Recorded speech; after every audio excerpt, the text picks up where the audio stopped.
Alright जी, बिस्मिल्लाहिर्रहमानिर्रहीम। अस्सलाम वालेकुम। Thank you so much Ayan for the introduction. अच्छा जी, और ज़बरदस्त किस्म की होस्टिंग और एक एंटरटेनमेंट से भरपूर प्रोग्राम के बाद अब हम एक सीरियस डिस्कशन की तरफ आएंगे। सीरियस इन अ सेंस कि हम जो है वो कुछ इश्यूज़ पे ज़रूर बात करना चाहेंगे, जिसके लिए हमने अपने साथ डिफरेंट पैनलिस्ट को हमने अपने साथ मदऊ किया है। यहाँ पर हमारे साथ मौजूद हैं डॉक्टर आयशा सलीम। आपने पीएचडी किया है एजुकेशन में और आप लेक्चरर के फ़राइज़ अंजाम दे रही हैं। Thank you so much doctor Ayesha for joining अस।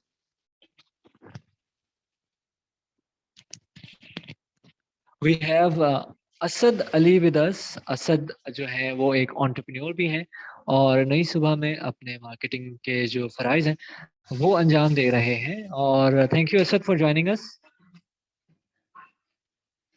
इसके साथ-साथ हमारे साथ आशिफ विल्सन मौजूद हैं, जो यूएनडीपी में जो है वो इनोवेटिव एक्सेलरेटर लैब में जो है वो अपने फ़राइज़ अंजाम दे रहे हैं। Thank you very much for joining अस।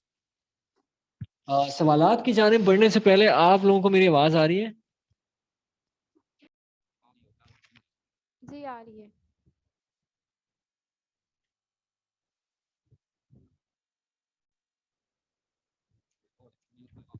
ठीक है।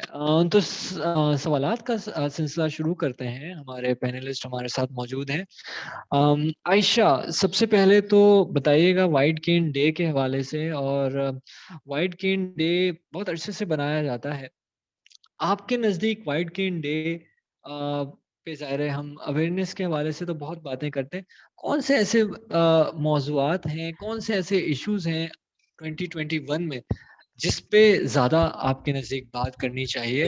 और आपको लगता है कि कौन-सा ऐसा इश्यू है जिसको हमें हाइलाइट करना चाहिए और उसके सॉल्यूशन के लिए आना चाहिए पर्सन विद विज़ुअल इम्पेयरमेंट के हवाले से? Assalamu alaikum. I hope everyone is well. White Cane Safety Day is being celebrated internationally from 1964. American Congress से ये approve हुआ था, and the purpose of this day was to establish that persons with visual impairment have the equal rights to live and enjoy their life. This day basically establishes awareness amongst the society, particularly related to the rights of visual impaired persons, and to acknowledge the achievements of persons with visual impairment. इस तरह से हम society को बड़े अच्छी तरह से ये रियलाइज करा सकते हैं कि हमारी सोसाइटी का एक हिस्सा वो लोग हैं जो देख नहीं सकते, लेकिन वो एक बहुत अच्छी जिंदगी गुजारने की कोशिश कर रहे हैं। और उनमें से बहुत से लोग ऐसे हैं जिन्होंने बहुत ज्यादा अचीवमेंट्स अपनी लाइफ में की हैं और वो हमारे लिए एक रोल मॉडल हैं। ये दिन ये भी आपको बार बार रियलाइज कराता है कि अगर एक इंसान के पास देखने की सलाहियत नहीं है, वो फिर भी जिंदगी में बहुत कुछ ऐसा कर सकता है जो बहुत से लोग बसारत होने के बावजूद भी उस तरह से नहीं कर पाते, क्योंकि वो अपनी लाइफ के गोल्स के टुवर्ड्स इतने फोकस्ड नहीं होते। हमारे पाकिस्तान में ऐसी बहुत सी एग्जांपल्स हैं, इंटरनेशनली ऐसी बहुत सी एग्जांपल्स हैं। पहली वो लेडी जिन्होंने बहुत ज्यादा फेम हासिल किया था, the first graduate having visual impairment and she could not listen at the same time, was Helen Keller, जिसको अब हमारे इन्वायरमेंट में जब भी कोई बहुत इंटेलिजेंट विजुअल इम्पेयर्ड फीमेल होती है तो उसको कहा जाता है कि जी आप हमारे दौर की हेलन केलर हैं।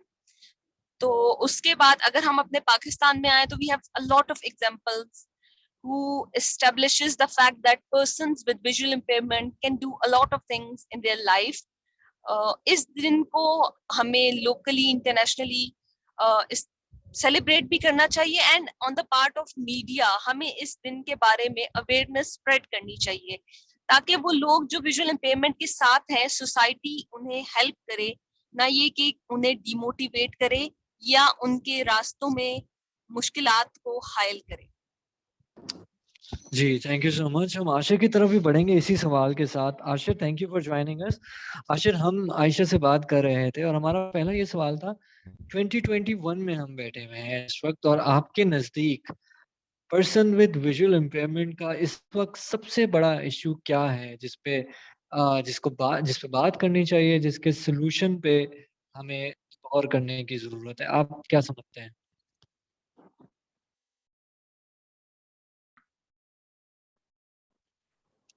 आशिर, आपको हमारी आवाज़ आ रही है? अस्सलाम वालेकुम। Yes, I can hear वालेकुम you अस्सलाम। clear and loudly. आपको ठीक मेरी है, आवाज थैंक आ यू। रही है? जी, जी, thank you for joining us Ashir. मैं अपना सवाल दोहरा देता हूँ। बेसिकली हमारा सवाल ये था, मैंने आयशा से भी यही सवाल किया। इस वक़्त हम 2021 में बैठे हैं, व्हाइट केन डे कल ऑब्ज़र्व करने जा रहे हैं। आपके नज़दीक पर्सन विद विजुअल इम्पेयरमेंट का इस वक़्त का सबसे बड़ा इश्यू आपको क्या लगता है? क्या है जिसको हाइलाइट करने की ज़रूरत है और जिसके सॉल्यूशन पे बात करने की ज़रूरत है? I think अगर अली ये बात करे कि अगर एक इशू है तो definitely it's not right because uh, it's a issues are interlinked and interconnected. ठीक है, इश्यूज बहुत सारे इंटरकनेक्टेड है, बट सबसे बड़ा जो इशू है पर्सन विद विजुअल इम्पेयरमेंट का, वो I will again say better education, better academic facilities. ठीक है, क्योंकि उसमें प्रॉब्लम यूँ है कि being myself, I work for UNDP. ठीक है, बहुत अच्छी बात है। I went there, I reach there, but personally sometimes I feel कि एज कंपेयर टू अदर्स, और उसकी वजह मैं विजुअल इम्पेयरमेंट को नहीं बोलूँगा। उसकी वजह यह है कि जो हमारा एकेडमिक बैकग्राउंड रहा है और जो बेसिक्स हमारे एकेडमिक्स के रहे हैं, उसने हमें उसने उसकी वजह से हमें जो है ना, समटाइम्स जो है ना, वो सारी प्रॉब्लम्स देखनी पड़ती हैं, जो कि एक दूसरा बंदा जो हमारे साथ जो कलीग होता है, वर्किंग कलीग है हमारा, वो हमसे ज़्यादा 2 टाइम्स बेटर उसको जल्दी रिजॉल्व कर लेता है, क्योंकि एकेडमिक बैकग्राउंड उसका उस तरीके से है। ही कम्स उसकी ही बिगेन विद ओ लेवल्स नहीं तो एक एक मुनासिब इंग्लिश मीडियम स्कूल है उसमें।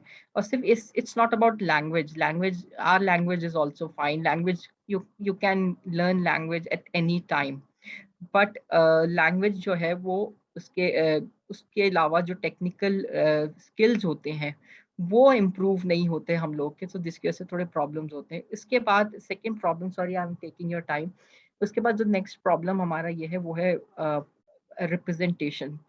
ठीक है, आप ये देखें कि हमारी रिप्रेजेंटेशन कितनी जगह पे है। सबसे ज़्यादा हमारी representation, I always highlight this thing wherever I go. मुझे नहीं पता कि किस बाकियों के लिए कितना बड़ा इशू है, कितना बड़ा इशू नहीं है, लेकिन रिप्रेजेंटेशन पॉलिसी मेकिंग सेक्टर्स में हमारी नहीं है, क्या बोलते हैं, रिप्रेजेंटेशन नहीं है। ठीक है, दूसरी और जगह पे हमारी रिप्रेजेंटेशन नहीं है, और रिप्रेजेंटेशन से मेरा मतलब है कि जो लोग टेक्निकलिटीज को बेहतर समझते हैं, जैसे Ali, I always says that के क्योंकि अच्छा इंटरनेट और लाइव स्ट्रीमिंग वेबिनार्स का ये फायदा है कि यू कैन बी इनफॉर्मल। तो मैं ऑलवेज कहता हूँ कि अली भाई इज द पर्सन जिससे मैंने बहुत सीखा है। I am there here, so I started working with him. लेकिन Ali, I am seeing you since last 10 to 15 years से। ठीक है, लेकिन जब मैं देखता हूँ कि जो इम्प्लीमेंटेशन काउंसिल्स हैं मॉनिटरिंग एंड एवेल्युएशन की, जिस तरह सिंध का अगर आप क्या बोलते हैं डिसेबिलिटी एम्पावरमेंट एक्ट देखें, तो उसकी जो इम्प्लीमेंटेशन काउंसिल में लोग हैं, they are not technically equipped. ठीक है, they are not academically sound. ठीक है, जो वहाँ है, the person like you who understands this social development circle, so is me। मैं अपना भी कहता हूँ क्योंकि मेरा इंटरेस्ट ही डेवलपमेंट सर्कल में था, और हमारे जैसे और भी बहुत सारे लोग होंगे जो उसको समझते हैं, वो वहाँ पे रिप्रेजेंट नहीं करते। तो आई थिंक ये दो बड़े इश्यूज हैं जिसकी वजह से ना सिर्फ person with visual impairment but person with disabilities are struggling. Thank you very much Ashir. आपने कहा एकेडमिक या एजुकेशन के हवाले से और रिप्रेजेंटेशन या मिस रिप्रेजेंटेशन आपको लगता है कि वो सबसे बड़े मसाइल में है। असद, आपको मैं यहाँ पे ऐड करना चाहूँगा। being a sighted individual, working in the environment, working with people with disabilities, आप क्या समझते हैं एक अलग लेंस से अगर हम आपसे पूछें, क्योंकि ये आयशा से हमने पूछा और आशीष से हमने पूछा, और अब हम इस ही क्वेश्चन को एक अलग लेंस से आप क्योंकि देखते होंगे, आपको क्या लगता है कि पर्सन विद डिसेबिलिटीज के लिए, स्पेसिफिकली पर्सन विद ब्लाइंडनेस का, इस वक्त का, इस दौर का सबसे बड़ा मसला क्या है? अच्छा जी, अस्सलाम वालेकुम। Thank you so much Ali भाई फॉर हैविंग मी। मैं आपको इस चीज़ के बारे में अगर बात करें हम, क्योंकि मुझे खुद भी इस सेक्टर में काम करते हुए, इस सोशल वर्क में काम करते हुए काफ़ी सालों से मैं इन्वॉल्व हूँ।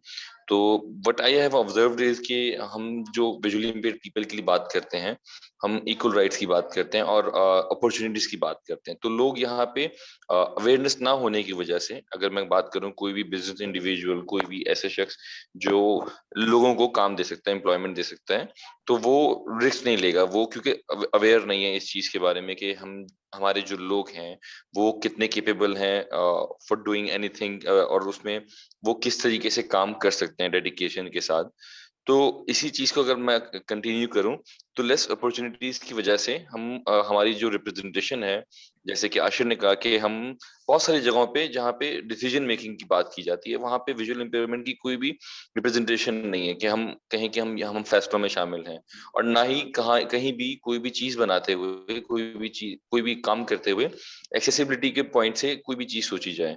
अब हम अगर बात करें कि हमारे इतने बड़े शहर में हम रहते हैं, तो यहाँ पे कम्युनिकेट ट्रांजिट करने के लिए, यहाँ पे जो लोग एक जगह से दूसरी जगह अगर जाते हैं, तो कोई भी ऐसा मोड ऑफ ट्रांसपोर्ट नहीं है जिसमें कोई भी जो विजुअल इम्पेयर्ड है या कोई भी डिसेबिलिटी के लोग हैं उनके लिए एक स्पेशल सीट्स हो। मैं ये समझता हूँ कि इसके अंदर भी बहुत सारी चीजों में हम हमारे अगर रिप्रेजेंटेशन हो, तो अच्छी तरीके से एक ब्रॉडर विजन दिखेगा, और जो डिसीजन मेकिंग अथॉरिटीज हैं उनको एक बेटर अंडरस्टैंडिंग मिल सकती है कि जो विजुअल इम्पेयर्ड हैं, जो डिसेबिलिटी के साथ लोग काम करते हैं, उनके लिए क्या क्या फैसिलिटीज प्रोवाइड करनी चाहिए। Right, thank you Asad. और आयशा, मैं आपके पास वापस आऊंगा, और जैसे कुछ हमने इश्यूज हाईलाइट किए हैं, डिफरेंट डिफरेंट इश्यूज हमारे पैनलिस्ट ने हाईलाइट किए यहाँ पे। आयशा, आप क्योंकि एजुकेशन में आपने पीएचडी किया है और एक हायर डिग्री आपने ली है, और आपकी पूरी एक स्ट्रगल रही है, और आप बहुत यंग एज में आपने माशाल्लाह जो है वो पीएचडी की डिग्री हासिल की है। अच्छा, आपको क्या लगता है, क्योंकि आपका बैकग्राउंड, आपका भी, आशिर का भी, इनिशियली स्पेशल स्कूल से और फिर लेटर ऑन आप लोगों ने इंक्लूसिव एजुकेशन हासिल की, जो इश्यूज आशिर ने हाईलाइट किया और फिर असद ने मिस रिप्रेजेंटेशन के हवाले से भी बात की, एकेडमिक के अगर हवाले से बात करें या एजुकेशन के हवाले से बात करें, जाहिर है कि स्पेशल स्कूल का एक अलग म्यार है as compare to other school या अदर प्राइवेट स्कूल। आपको क्या लगता है कैसे इन चीज़ों में तब्दीली लाई जा सकती है, कैसे बेहतरी लाई जा सकती है? आप तो क्योंकि you are the most relevant person for this, because आपकी तो डिग्री भी एजुकेशन में है।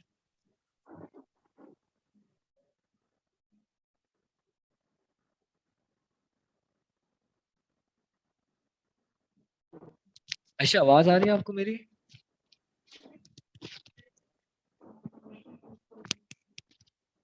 अच्छा, कैन यू हियर मी?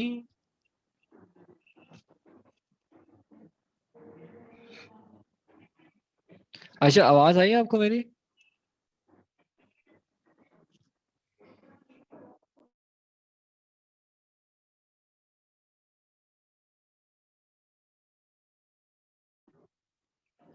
ठीक है, आयशा किसी टेक्निकल रीज़न से हमें नहीं सुन पा रही। आशिर, आपकी तरफ आऊँगा मैं, और इसी सवाल को थोड़ा सा ट्विस्ट करके मैं आपके पास लेके आऊँगा। मिस रिप्रेजेंटेशन की आपने बात की, एकेडमिक के हवाले से आपने जो इश्यूज हैं उनको हाईलाइट किए, और अ, आपने बड़े अच्छे तरीके से इम्प्लीमेंटेशंस के हवाले से बात की। पाकिस्तान में लॉज मौजूद हैं, उसकी इम्प्लीमेंटेशन का मसला है।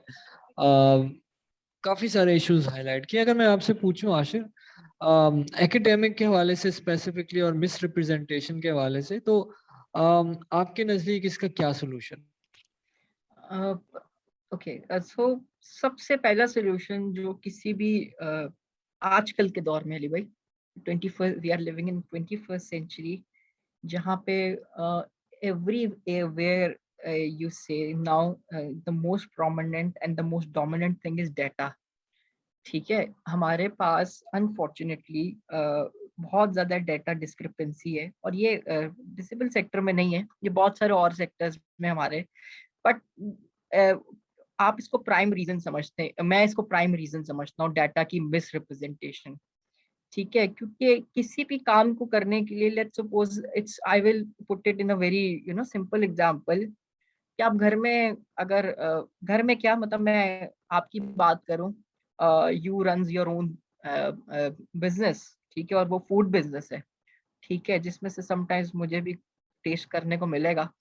फूड बिजनेस के अंदर अगर if you your client tells you to make something और मेक सम डिश, सो आप कहते हैं जी कितने लोगों के लिए, ठीक है, तो वो कहते हैं कि जस्ट 10 लोगों के लिए या 20 लोगों के लिए, तो आप कहते हैं ठीक है, ये 10-20 लोग के लिए इतना, इतने में 10-20 किलो लोग 20 लोग इतने किलो में खा सकते हैं, ठीक है।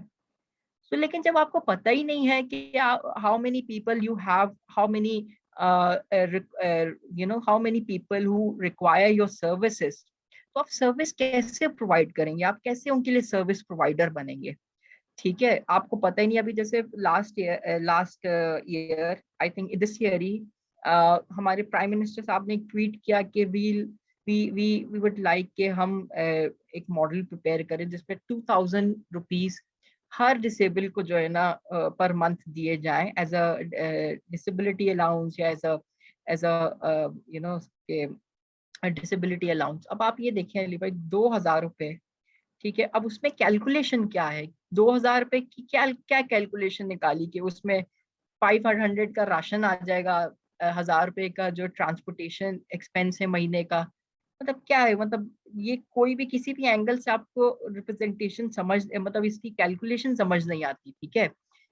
इंस्टेड ऑफ दिस, अगर आप कैलकुलेट करें और देखें कि कितने लोग कितने पर्सन विद डिसेबिलिटीज है, कितने पर्सन में विजुअल इम्पेयरमेंट की लेट्स सपोज बात करें, वो they are needing that money, ठीक है। अगर लेट्स सपोज उसमें से अगर 30,000 लोग हैं, जिसमें से 15,000 लोग दे आर पेड, मतलब वो they are having jobs, they are having good earnings, salaries अच्छी है उनकी, दे आर एंटरप्रेन्योर्स, तो आप उन 15,000 लोगों को माइनस करें, ठीक है, क्योंकि जब आप उन 15,000 लोगों को माइनस करेंगे तो the remaining 15,000 people are able to access the good amount of money, ठीक है। तब आप उनको 20-25,000 रुपया, जो कि एक मिनिमम शायद एक घर चलाने के लिए या एक एक्सपेंस चलाने के लिए, इंस्टेड ऑफ आप बोले सबको 2,000 रुपया मिलेगा और India nobody is getting benefited out of that thing, ठीक है। तो आपको सबसे पहले असेसमेंट करना बहुत जरूरी है, बेसलाइन असेसमेंट्स, डेटा असेसमेंट्स, ठीक है, डेटा कलेक्शन, डेटा एनालिसिस उसके लिए बहुत जरूरी है। तो I think data is missing in our country, specially in terms of person with disabilities. फिर दूसरी बात यह है, सॉरी, सर्विस प्रोवाइडर का जब मैंने the word service I use, तो हमारे यहाँ पे मोस्ट ऑफ द चीजों को चैरिटी मॉडल से जोड़ के देखा जाता है, से जोड़ के देखा जाता है, तो उसमें जब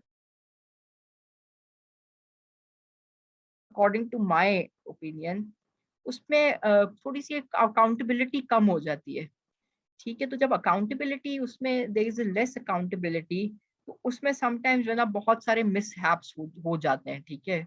तो आई थिंक इसमें सबसे पहले तो आपको चैरिटी मॉडल को रिड्यूस करने की जरूरत है, ठीक है। आप सर्विस प्रोवाइडर बने, there is no harm to be a service provider. दूसरी बात यह है कि these days now they are having now social issues can be resolved through different other models, other investment models, ठीक है। उसमें सोशल इम्पैक्ट मॉडल्स हैं, उसमें दूसरे भी मॉडल्स हैं। तो I think these two, first to have data, second thing is that to amend your models, to modify your models of service के जो है ना मॉडल्स को जो है ना वो मॉडिफाई होना चाहिए। तो I think these two things according to me. Alright, thank you Ashir. In the meantime अगर ऑडियंस के जहन में भी कोई सवाल आए तो मैं अभी असद के तरफ बढ़ूंगा, और अगर आपके जहन में कोई सवाल है तो you can raise your hand so that I know कि आप कोई सवाल पूछना चाहते हैं, और उसके बाद मैं फिर आप लोगों की तरफ आऊँगा। असद, आपने बात की मिस रिप्रेजेंटेशन के हवाले से भी, और आपने बात की इक्वालिटी के हवाले से भी। आपको क्या लगता है कि ये सारे प्रॉब्लम सारे सदियों से इस हवाले से बात हो रही है और इनके डिफरेंट डिफरेंट सॉल्यूशंस भी दिए जाते हैं। अगर हम पाकिस्तान के सर्कमस्टांसेस सामने रखें और पाकिस्तान के माशरे को मद्देनज़र रखते हुए या पाकिस्तान के हालात को मद्देनज़र रखते हुए, क्योंकि हम जैसे हमने पहले भी कहा कि हमारे पास लॉज़ मौजूद हैं, लॉज़ की इम्प्लीमेंटेशन का मसला है।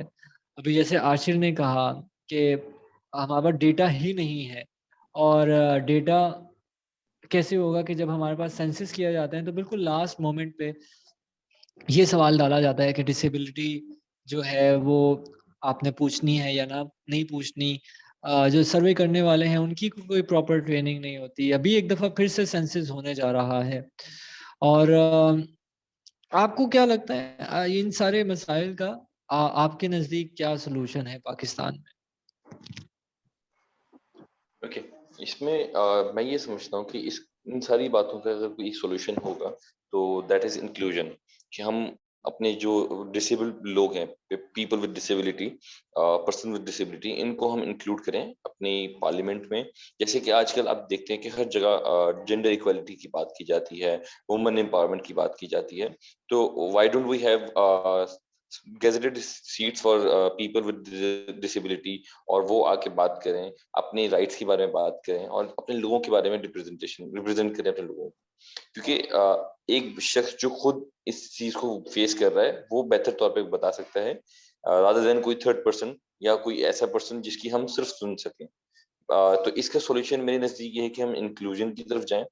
जैसे कि मैंने पहले कहा कि हमारे पास डिसीजन मेकिंग जो अथॉरिटीज हैं उनमें हमारे लोगों की रिप्रेजेंटेशन होनी चाहिए, और उनकी उनकी जो राय ली जाए, और कोई भी डिसीजन अगर ले रहे हैं तो उसमें उनकी राय ली जाए। तो मेरे नजदीक ये जरूरी है। Alright, thank you Asad. Ayesha, क्या आप हमें सुन सकती हैं अभी? हाँ जी, I can listen to you. Okay, so मैं आपके पास आता हूँ। आपसे मैंने सवाल ये किया था कि आप क्योंकि एजुकेशन के आपके पास हाईएस्ट डिग्री मौजूद है, हम बात कर रहे थे एकेडमिक और एजुकेशनल इश्यूज के हवाले से, specifically person with visual impairment के क्वालिटी ऑफ एजुकेशन का इशू है, इदारे कम हैं और इंक्लूसिव एजुकेशन का हमारे यहाँ इतनी ज़्यादा प्रमोट नहीं किया जाता। आपको क्या लगता है इस दौर में, अब जबकि डिजिटल दौर है, डिस्टेंस लर्निंग भी बहुत ज़्यादा अवेलेबल है, किस तरीके से हम quality of education person with visual impairment की बढ़ा सकते हैं ताकि वो फिर क्वालिटी जो है उनकी उनके प्रोफेशन में भी नज़र आए और आप जैसे लोग ज़ाहिर है अपनी मदद आपके तहत या खुद से एक्स्ट्रा मेहनत करके जो है वो आगे बढ़ते हैं, लेकिन जो हमारा सिस्टम है उसमें हम किस तरीके से जो है वो चीज़ों को बेहतर कर सकते हैं, इस वाले से मैं चाहूँगा आपका पॉइंट ऑफ व्यू। अच्छा अली, आई वुड से कि अगर हम सबसे पहले फैमिली के पार्ट पे आ जाते हैं कि फैमिलीज बच्चों को सपोर्ट करें और उनकी एजुकेशन को एज इम्पोर्टेंट कंसिडर करें एज वो अपने नॉर्मल बच्चे करते हैं। जिस तरह से हमारी सोसाइटी में बेटे की एजुकेशन ज्यादा इम्पोर्टेंट कंसिडर की जाती है, फीमेल को जो सेकेंडरी मिलता है एजुकेशन या उसकी इंस्टीट्यूशन में, हम थोड़ा कहते हैं कि अच्छा चलो अगर आम इंस्टीट्यूशन से पढ़ लिया इट्स ओके। तो इसी तरह से फैमिलीज नंबर 1 अपने बच्चों की जो एजुकेशन है उसको प्रायोरिटाइज करें, अच्छे इंस्टीट्यूशंस को ढूंढें।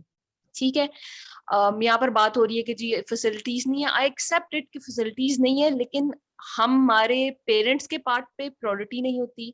उसके बाद हम बच्चे को ये समझाते नहीं है जो विजुअल इम्पेयरमेंट के साथ है कि बेटा आपका सर्वाइवल है ही एजुकेशन के साथ। जब तक हम उस बच्चे की लाइफ की प्रायोरिटी उसकी एजुकेशन को नहीं बनाएंगे वो इतना अच्छा परफॉर्म नहीं कर पाएगा। तीसरी चीज, वो लोग जो स्टेबल कर चुके हैं विद विजुअल इम्पेयरमेंट वो ज्यादा से ज्यादा on media, on social platforms आकर इस अवेयरनेस को जितना बढ़ाएंगे तो हमारे उन बच्चों के लिए जो अब स्कूल गोइंग एज में है या कॉलेज यूनिवर्सिटी गोइंग एज में है उनके लिए आसानी होगी। अब हम आ जाते हैं इंस्टीट्यूशंस की बेस पर। पाकिस्तान में बहुत ज्यादा इंस्टीट्यूशंस हैं स्पेशल एजुकेशन के स्कूल लेवल पे जहां बच्चों को स्पेसिफाइड टीचर्स मिलते हैं जो उनको ब्रेल सिखाते हैं, मोबिलिटी सिखाते हैं, कंप्यूटर्स की ट्रेनिंग देते हैं, एट द स्कूल लेवल हमारे पास इंक्लूजन तो नहीं है, लेकिन सेग्रीगेटेड सेटअप बहुत अच्छा है। अब हम आ जाते हैं कॉलेज और यूनिवर्सिटी के अंदर। कॉलेज और यूनिवर्सिटी में जब भी कोई विजुअल इम्पेयर्ड बच्चा एडमिशन लेता है, बिल्कुल उससे मसाइल का सामना होता है। सबसे बड़ा मसला ये होता है कि वो कॉलेज यूनिवर्सिटी में सरवाइव कैसे करेगा, घूमे फिरेगा कैसे, बड़ा इंस्टीट्यूशन होता है, फ्रेंड्स का मिलना, सोशल एक्सेप्टेंस, और फिर उसके बाद आ जाती है टीचर्स के पार्ट पे कॉपरेशन। जहां हम प्रॉब्लम्स की बात कर रहे हैं, वहां हमें ये एडमिट भी करना चाहिए कि जो लोग अभी तक कामयाब हुए हैं विद विजुअल इम्पेयरमेंट, वो इसीलिए कामयाब हुए हैं कि they were blessed to have good teachers, अच्छे कोऑपरेटिव टीचर्स मिले हैं उन्हें।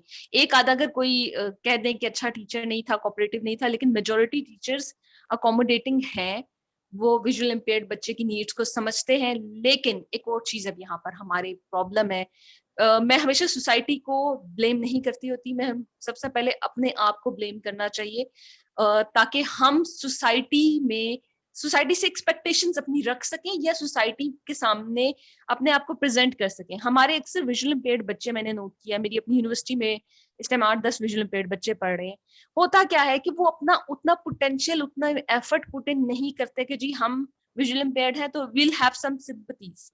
हम कहते हैं ना कि आशर ने भी कहा कि जी अक्सर यहाँ पर जो प्रोग्राम्स होते हैं वो चैरिटी बेस्ड होते हैं, या हम इंस्टेड ऑफ राइट समझ के लोगों को देने की जगह, फैसिलिटेट करने की जगह हम चैरिटी करते हैं। ये चैरिटी को प्रमोट भी हम में से ही लोग कर रहे हैं। So in your academics give your best, आप इतना अच्छा परफॉर्म करो कि you do not let your teacher, your class fellows speak even a single word against you. हमने इस जो पर्सपेक्टिव है ना कि जी टीचर जो है कोई नहीं, मैं आम एवरेज सा पेपर दे दूंगा, मुझे मार्क्स दे देगा, सिंपैथीज होंगी, मेरी प्रेजेंटेशन कवर हो जाएगी, नो, हमें इस बिहेवियर को भी खत्म करना है। ये भी एक बहुत बड़ा चैलेंज है पर्सन्स विद डिसेबिलिटी के लिए, जिसकी वजह से वो लोग जो मेहनत करते हैं उनको भी फिर, क्योंकि सोसाइटी देखती है ना कि फलाने ने एडवांटेज लिया था, तो वो कहते हैं कि अच्छा शायद ये भी एडवांटेज लेगा। So there is something to figure out at our on end कि हम खुद भी एफर्ट करें। दूसरा ये कि यूनिवर्सिटीज में अगर विजुअल इम्पेयर्ड लोग हैं और अगर वो अच्छी पोजीशंस पे हैं, अब इस तरह से मैं एक यूनिवर्सिटी में हूँ, तो मेरा ये फर्ज बनता है कि I spread awareness regarding disability and in particular visual impairment. If I perform well, तो जो बच्चे विजुअल इम्पेयरमेंट के साथ इस यूनिवर्सिटी में एडमिशन लेंगे तो उन्हें पता होगा कि उनका एक फलाना कुलीग है जो बहुत अच्छा परफॉर्म कर रहा है, या जो इक्वली पार्ट प्ले कर रहा है, तो वो उन बच्चों को भी बेनिफिट मिलेगा उस चीज का। सो एज अ होल हमें खुद भी रिस्पॉन्सिबिलिटी लेनी पड़ेगी, और हमें जिन लोगों की अचीवमेंट्स हैं उनको हाईलाइट करके सोसाइटी में ज्यादा से ज्यादा अवेयरनेस क्रिएट करने की जरूरत है। और एक और Ali bhai, I would like to add in this something. she wants to पहले वो कंप्लीट कर ले आशिर, अगर आपकी इजाजत है। ठीक है। जी। अच्छा, जिस तरह से असद ने कहा, बिल्कुल ठीक कह रहे हैं, हमारी रिप्रेजेंटेशन नहीं है असेंबली लेवल पर, ना ही नेशनल असेंबली में, ना ही प्रोविंशियल असेंबलीज में, उससे भी बहुत फर्क पड़ता है। क्योंकि जब हमारे फैसले दूसरे करते हैं, they cannot realize the problems we are facing, और वो जाहिर सी बात है फिर एक और चीज भी आ जाती है कि रिप्रेजेंटेशन में लेट्स से वो फैसला करते हुए उन्होंने देखा किसी व्हीलचेयर यूजर को, अब जब वो कोई डिसीजन लेंगे, कोई बिल पास करेंगे, लेट्स से उनके माइंड में व्हीलचेयर यूजर है, तो हो सकता है उतने अच्छे से वो विजुअल इम्पेयर्ड की प्रॉब्लम्स को हाईलाइट ना कर पाए या उनके प्रॉब्लम्स को एड्रेस ना कर पाए। तो बल्कि मेरी कुछ अर्सा पहले जब मेरी पार्लियामेंट हाउस में एक स्पीच थी, तो मैंने उन्हें तब ये कहा था कि अगर आपने असेंबली का पार्ट बनाना है पर्सन्स विद डिसेबिलिटीज को, तो कीप इन माइंड कि हर डिसेबिलिटी का एक बंदा वहां पर जरूर हो। इसलिए क्योंकि जो मैं अपनी डिसेबिलिटी के बारे में जानती हूँ वो एक डेफ नहीं जानता और वो एक व्हीलचेयर यूजर नहीं जानता, या जैसे एक डेफ और व्हीलचेयर यूजर की जो प्रॉब्लम्स है वो मैं उस तरह से नहीं समझ सकती। तो जिस तरह से हमने हर कैटेगरी के लोगों को अलाउ किया हुआ है, वुमेन है, माइनॉरिटीज हैं, तो इसी तरह से हम डिसेबिलिटी के भी सारी कैटेगरीज को कम से कम एक सीट की रिप्रेजेंटेशन जरूर, ताकि ओवरऑल जब भी पॉलिसी मेकिंग हो तो किसी भी डिसेबिलिटी को हम ओवरलुक ना कर लें या किसी भी प्रॉब्लम्स को ऐसा ना हो कि हम एड्रेस ना कर पाए। सही है, थैंक यू आयशा जी। आशिर मैं अच्छा आपके पास आना चाहूंगा, एक सवाल भी लेके आऊंगा साथ में। हाँ चलें। और उसके बाद आप इसको अच्छा कंटिन्यू कर सकते हैं। आशिर आपने अच्छा आई विश के जो नहीं बात कर रहा वो माइक को म्यूट, क्योंकि there is distortion in the mic, so if everybody ठीक है, हम यहाँ से एडमिन एंड से जो है वो कर देते हैं। Thank you. आशिर सवाल मेरा ये है, अभी अगेन सेंसस दोबारा होने जा रहे हैं और अगेन बहुत सारे लोगों को सेंसस पे एतराज था, और मुझे ऐसा लगता है कि जो डिसेबिलिटी वाला मैटर है वो अगेन इस सेंसस में भी इग्नोर हो सकता है। एक तो ये भी बताएगा कि इस मैटर को किस तरीके से आपके ओपिनियन में एड्रेस करना चाहिए, और बाकी जो आप ऐड कर रहे थे वो जरूर ऐड कीजिएगा। ठीक है। देख, एक तो बात है सेंसस की जो बात है वो इग्नोर हो जाएगा, तो आई थिंक उसके लिए the right part is right now, जो क्विक फिक्स जो हो सकते हैं, जिसको हम अपनी डेवलपमेंट की लैंग्वेज में क्विक फिक्स कहते हैं, तो वो क्विक फिक्स इज दैट के हम एडवोकेसी को अभी से शुरू करें। जिस तरह you are part of one of the person with disabilities organisation, ठीक है। इसी तरह आयशा है, she is an academician, but most probably ये ऑर्गेनाइजेशंस के लेवल पे होनी चाहिए। एंड आई थिंक उसके लिए एक और इशू अब सामने एक है, वो जो है कि उसमें कोलैबोरेशन बहुत इंपॉर्टेंट है, ठीक है। बेसिकली हमारे यहाँ पे दो प्रॉब्लम्स हैं। हमारे यहाँ पे एक प्रॉब्लम ये है कि हम जब पर्सन विद विजुअल इम्पेयरमेंट की प्रॉब्लम्स को या पर्सन विद डिसेबिलिटीज की प्रॉब्लम्स को देखना शुरू करते हैं, तो हम एक साथ देख लेते हैं, ठीक है। उसको क्या होता है कि अच्छा यार, अगर चक्कर ये है कि वो हमें खुद भी जो है वो पेरेंट्स को कोशिश करनी चाहिए, बट एक रक्षा चलाने वाला, एक फ्रूट वेंडर जो है, एक स्वीपर या एक मतलब क्लीनिंग स्टाफ, वो कैसे उस चीज को देखेगा और वो कैसे उसको सोचेगा? ये तो वो माँ बाप सोच सकता है, वो तो मेरे जैसा मेरे पेरेंट्स सोच सकते हैं कि जो they they are having a good financial conditions. आपके पेरेंट्स सोच सकते हैं अली भाई, जिनके they are having good financial conditions, good social condition. देखिए, socio economic conditions does matter in this condition, in this thing. So I think हमें ये assume कर लेना कि उनको करना चाहिए। तो ये थोड़ा सा एक पार्ट पे what I have learned in my UNDP experience, क्योंकि हमारा जो डिपार्टमेंट है it provides innovations to the development programmes. तो हमें ये सिखाया जाता है, ये हमारी होती है कि we do experiments with the things, छोटे छोटे पायलट एक्सपेरिमेंट्स करते हैं, क्योंकि हमारे इनोवेशन की लैंग्वेज के अंदर हमें हमारे लिए हमारी रूल बुक आप समझें कि उसमें ये है कि यू कांट अज्यूम। अगर आप अज्यूम भी कर रहे हैं तो उस पर एक्सपेरिमेंट करके देखेंगे, लेकिन अज्यूम आप सिस्टम को होलिस्टिकली अज्यूम नहीं करेंगे। आप सिस्टम को जो है ना वो बिट्स एंड पीसेस में अज्यूम करेंगे, ताकि आप उसके अंदर उन बिट्स एंड पीसेस को प्रॉब्लम को रिजॉल्व करके तो एक सिस्टमैटिक चेंज ला सकें, ठीक है। तो I think bits and pieces में उसको अज्यूम नहीं करना चाहिए। Second thing is that collaboration is very important, ठीक है। आप कोलैबोरेट करें, ऑर्गेनाइजेशंस कोलैबोरेट करें।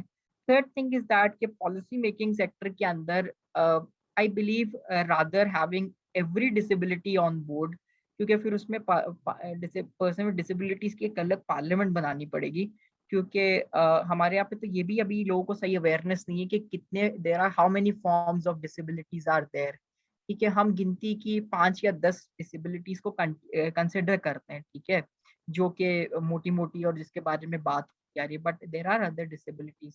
बहुत सारी मेंटल डिसेबिलिटीज ऐसी हैं जो कि हमें पता ही नहीं है कि दे आर डिसेबिलिटीज, हम उनको डिसेबिलिटी कंसिडर ही नहीं करते।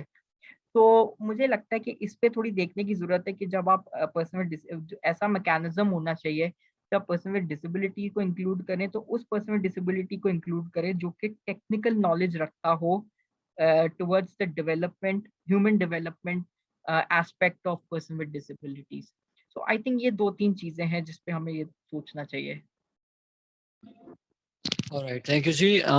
मैं ऑडियंस की तरफ बढ़ना चाहूँगा, और अगर किसी की कोई क्वेश्चंस हैं तो वो हैंड रेज करके अपना माइक जो है वो अनम्यूट कर सकते हैं, और वो आयशा, आशिर और असद से जो है वो सवाल कर सकते हैं।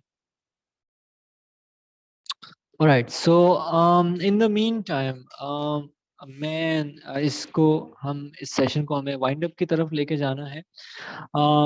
मैं चाहूंगा last words Asad from your side, आप इस पूरे डे के हवाले से, इस पूरी डिस्कशन के हवाले से, if is there anything you wanted to say? अच्छा जी, इसमें एक चीज जो मैं समझता हूँ कि हमें सबके, देखिए हम अगर बात कर रहे हैं कि इस लेवल से, अगर हम इंटरनेशनल लेवल से बात करें कि लोगों को ये करना चाहिए, तो चेंज जो है वो सबसे पहले खुद से स्टार्ट, चेंज जो है सबसे पहले अपने आप से स्टार्ट होता है। आपने सबसे पहले, हम अपने आप को चेंज करेंगे। जैसे कि आशिर ने कहा कि हमारे पास लैक ऑफ कोलैबोरेशन है, तो इस चीज को मैं खुद भी फील करता हूँ कि हम बात बहुत आराम से कर लेते हैं कि हम विजुअली इम्पेयर्ड सब मिलके ये सोचते हैं ये मसले हैं हमारे, लेकिन जब बात आती है काम करने की, साथ कोलैबोरेशन की, एफर्ट की, कोलैबोरेटिव एफर्ट की, तो कोई भी साथ नहीं होता। आपके पास सबसे पहले हमें खुद से मिलके यकमुश्त होके एक साथ काम करने की जरूरत है, एक पेज पे आने की जरूरत है। और जहां तक की बात है वो सेंसस की, तो उसमें हमारी जो ऑर्गेनाइजेशंस हैं, जो एडवोकेसी लेवल पे हमें इस अपनी बात को आगे लेके जाना चाहिए। और we should start a campaign. मैं ये कहूंगा कि एक ऐसी कैंपेन हो जिसमें हम किसी भी मीडियम के थ्रू, डिजिटल मीडियम या कोई भी और ऐसा मीडियम, आजकल ट्विटर वो बहुत इन है इन सब चीजों के लिए, तो अपनी आवाज हम इजीली पहुंचा सकते हैं। That's it for my. Thank you जी, थैंक यू असद। आयशा, आखिर में आपसे जाने से पहले मैं चाहूँगा आप अपने ख्यालात का ज़रूर इज़हार करें। आप क्या कहना चाहेंगी इस पूरे ओवरऑल डिस्कशन के हवाले से, वाइट कैन डे के हवाले से, और ख़ास तौर पे जो कोलैबोरेशन की आपने बात की है, इसको, इस पे हम कैसे कंसेंसस बिल्ड कर सकते हैं? बिकॉज़ हर एक की अपनी-अपनी एक 1.5 इंच की मस्जिद वाला हिसाब होता है। तो your point of view on that? अच्छा अली, मुझे ऐसा लगता है कि ये चीजें तो रहेंगी जब तक ह्यूमन बीइंग्स हैं, तब तक डिफरेंट माइंडसेट्स होंगे, डिफरेंट पर्सपेक्टिव्स होंगे। अ, इसके अंदर हम कर ये सकते हैं कि हम एक टारगेट, जिस तरह से अब ये सेंसस वाला है, वो लें और सारे ही अपने अपने प्लेटफॉर्म से सोशल मीडिया पे इस चीज को हाईलाइट करें। इन पर्टिकुलरली टैग करके जितने मेजर जर्नलिस्ट हैं उनको करें, प्राइम मिनिस्टर के ट्विटर को हम टैग करें और इस चीज को हाईलाइट करने की कोशिश करें, ताकि पिछले सेंसस की तरह इस दफा भी हमारे डाटा का जो है वो प्रॉब्लम है। अच्छा, लेकिन एक और चीज है ना, अब यहाँ पर डाटा में प्रॉब्लम दो वजह से आता है। एक, गवर्नमेंट की प्रायोरिटी में हमारा डाटा इकट्ठा करना नहीं है।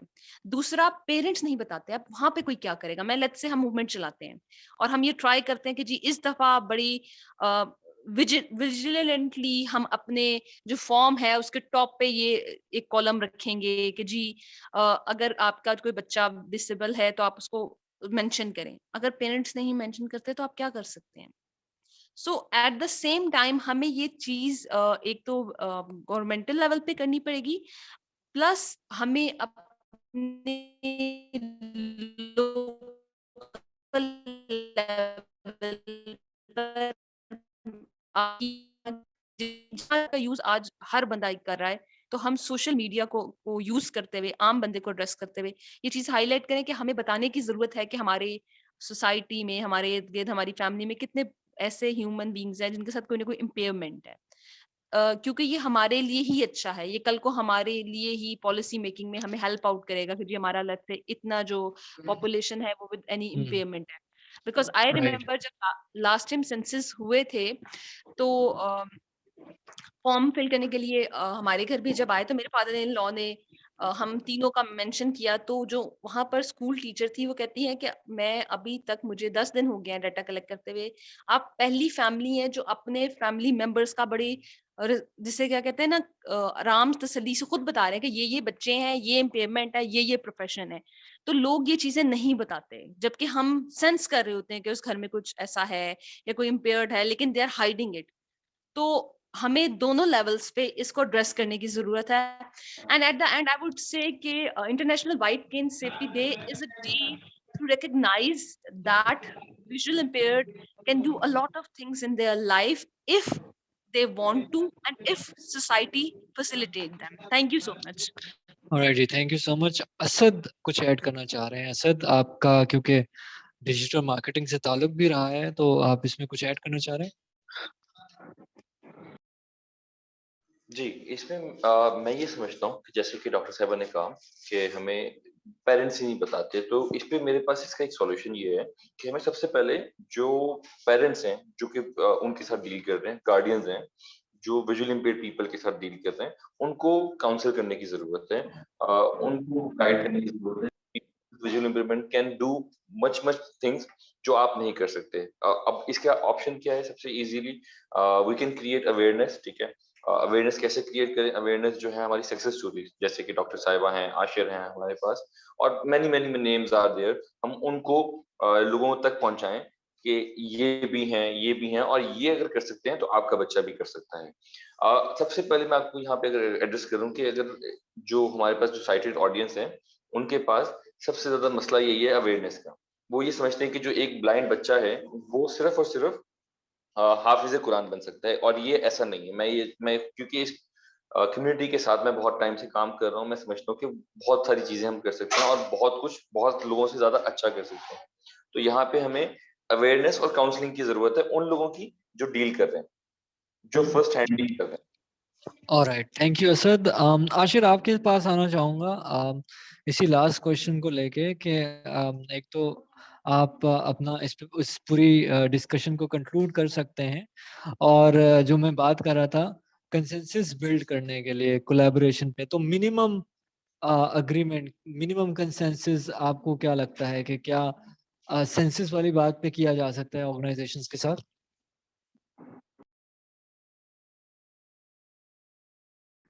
किया जा सकता है, क्योंकि आई थिंक सेंसस एक ऐसी चीज है, एक ऐसी बिगिनिंग हो सकती है कि जिसमें आई थिंक सेंसस पे हर किसी को कोई, क्योंकि इट्स क्योंकि देखें कुछ चीजें कॉमन इंटरेस्ट की होती है। जब आप कोलैबोरेशन को लेके कहीं आगे, आप खुद एक you know that thing because you are having extensive experience to work with different organisations. जब आप कोलैबोरेशन के लिए जाते हैं कहीं भी, हम भी तो सबसे पहले ये देखते हैं कि कॉमन इंटरेस्ट क्या है हम हमारा और the person with whom we are collaborating, ठीक है। तो आई थिंक उस कॉमन इंटरेस्ट को हमें पहले कैरी फॉरवर्ड करना चाहिए कि ये हमारा कॉमन इंटरेस्ट है आपके साथ, तो let's have collaboration on that, instead of कि हम बोलें कि उस चीज पे हम कोलैबोरेट करने की कोशिश करें कि जो you know we are poles apart on that. So I think सबसे पहले that thinking about common interest, then is within the time हमें उस चीज पे मैन्यूवर करना चाहिए the remaining things। प्लस वो जो डिसेबिलिटी वाली बात हो रही है, मैं असद से अग्री करता हूँ कि जब आप पेरेंट्स के पास जाएं, वो जो है कि नहीं बताते तो हम क्या करें। देखिए असद इज राइट कि हमें उनकी काउंसलिंग करनी चाहिए, और काउंसलिंग से ज्यादा इसका एक स्टेप थोड़ा और अगर पीछे आके बात करें, तो जब हम सेंसस के फॉर्म्स क्रिएट करते हैं, किसी भी चीज के फॉर्म्स क्रिएट करते हैं which is related to the you know to interviewing survey to people, और यू नो, तो उसके लिए हमें चाहिए कि हमें आजकल बिहेवियर साइंसेस का दौर है, there are experts, behaviour sciences experts हैं। हम खुद यूएनडीपी में आजकल we do have behaviour sciences experts के, जिनसे हम पूछते हैं अच्छा जी ये कैंपेन करेंगे, इस कैंपेन में टू गेज द ऑडियंस और गेज द बेनिफिशरीज माइंडसेट। जैसे मैं एक एग्जांपल देता हूँ कि देवसाई पार्क है जो नॉर्दर्न एरियाज में बहुत सारे लोग, उसमें हम एक कैंपेन कर रहे थे, तो हमने कहा था जी कचरा, हम लोगों को कैसे बोलें कि जी कचरा नहीं फेंकना। तो इंस्टेड ऑफ उनको पकड़ पकड़ के, तो हमने फिर बिहेवियर साइंसेस एक्सपर्ट्स को हमने इंगेज किया, और फिर उन्होंने हमें बताया कि जी ये एक्सपेरिमेंट्स हो सकते हैं। लेट्स सपोज आप डस्टबिन पे लिख सकते हैं, लेट्स सपोज आप उनकी अपनी जबान में लिख सकते हैं कि जी ये जबान है। लेट्स सपोज आप you can have religious content to you know to delegate that thing. तो ये बिहेवियर साइंसेस जो एक्सपर्ट्स होते हैं, they have the expertise, they have the technical expertise to you know tell that thing कि आप किस तरह। तो सबसे पहले हमें, जब हम क्रिएट करते हैं मैकेनिज्म, तब हमें बिहेवियर साइंसेस एक्सपर्ट्स की मदद लेनी चाहिए, we do should have them on board. उसके बाद जब हम डायरेक्टली एंगेज करते हैं तब हमें लेनी चाहिए। बाकी डिस्कशन को कंक्लूड करते हुए आई वुड से यही बात बोलूंगा कि we have to change our mindset, we have to change our approach towards dealing with the person with visual impairment first and the person with disabilities। ठीक है, हमें अप्रोच चेंज करनी है। हाँ, इश्यूज वही हैं, सॉल्यूशंस भी वही हैं, सॉल्यूशंस भी वही हैं जो कि हम देते आ रहे हैं, बस हमें उनको करने की अप्रोच चेंज करनी है असद ने भी हाईलाइट किया, आयशा ने हाईलाइट किया, तो हमें अप्रोच चेंज करनी है और All right. अप्रोच चेंज से ही हम ठीक है। तो I think this is from my side, so thank you so much from टू जी, invite. Thank you so much Asif Wilson, thank you so much Asad Ali, and thank you so much doctor Ayesha Saleem for joining us. और बहुत ही वसी तर मौजू पे हमने गुफ्तगू की इस छोटे से वक्त में। बहुत बहुत शुक्रिया आपने हमें ज्वाइन किया। विद दैट हम इस पूरे प्रोग्राम को कंक्लूड करेंगे, and thank you very much everybody out there जिन्होंने हमें इस वेबिनार में ज्वाइन किया। आप तमाम लोगों का बहुत बहुत शुक्रिया। कल वाइट केन डे है और वाइट केन डे को इस अज़म के साथ बनाएं, अपनी छोटी छोटी अचीवमेंट को सेलिब्रेट करें और आगे आने वाले दिनों के लिए बड़ा प्लान करें। बहुत बहुत शुक्रिया जी, थैंक यू वेरी मच, अपना ख्याल रखिएगा। अल्लाह हाफिज फ्रॉम माय साइड।